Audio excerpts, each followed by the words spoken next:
झेप मराठी, आरसा महाराष्ट्राचा। शहरात सर्वत्र घाणीचं साम्राज्य, सफाई शून्य। आयुक्त मात्र टक्केवारी घेण्यात व्यस्त। धुळे महानगरपालिकेवर ठाकरे सेनेचे गंभीर आरोप। गेल्या अनेक दिवसांपासून धुळे शहरात सर्वत्र घाणीचं साम्राज्य निर्माण झालं असून महापालिका मात्र नागरिकांच्या या मूलभूत सुविधांकडे दुर्लक्ष करीत असल्याचा आरोप शिवसेना उद्धव बाळासाहेब ठाकरे पक्षाने केला आहे।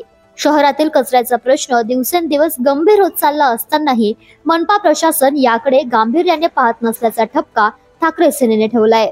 मनपा आयुक्त आणि अधिकारी टक्केवारी घेण्यात व्यस्त आहेत, त्यामुळे नागरिकांच्या आरोग्याच्या प्रश्नांकडे कुणीही लक्ष देत नसल्याचा आरोपही यावेळी पदाधिकाऱ्यांनी केला। विष्णू जावडेकर आज उद्धव बाळासाहेब ठाकरे पक्षाच्या वतीने सुभाष चौक जुने धुळे भागातील जे नाळ आहे, आज त्याची परिस्थिती इतकी खराब झालेली आहे की हे आयुक्त मॅडमना हे काय दिसत नाही का? ते काय फक्त बिल काढण्यामध्ये टक्केवारी घेतल्यामध्येच मगन आहे का?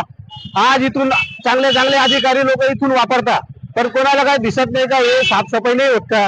आता जवळपास हनुमानजींचं मंदिर आहे, आता काय आपल्या लोकांना दिसत नाही का की हिंदू देवी देवतांचा अपमान होतोय आपला? हे कोण करेल? आता तरी हे कधी थोड्या दिवसात कधी झाला नाही तर शिवसेना स्टाईलने आंदोलन होईल। हे पूर्ण कचरा महापालिका मॅडम आयुक्त मॅडमच्या दालनात आम्ही टाकाशिवाय राहणार नाही। जुने धुळे परिसरातील सुभाष चौक भागात नाल्यांमध्ये मोठ्या प्रमाणात घाण साचली असून नाले सफाई पूर्णपणे ठप्प असल्याचं दिसून येतंय। या भागातील नाल्यांचे पाणी घरांमध्ये शिरत असल्याने नागरिक त्रस्त झाले आहेत। या संदर्भात अनेकदा तक्रारी केल्या असल्या तरी मनपा प्रशासनाने कोणतीही ठोस कारवाई केलेली नाही।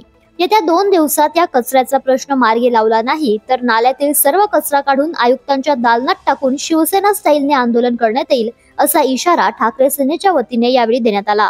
अशाच वेगळ्या आणि ताज्या बातम्यांसाठी पाहत रहा झेप मराठी, आरसा महाराष्ट्राचा।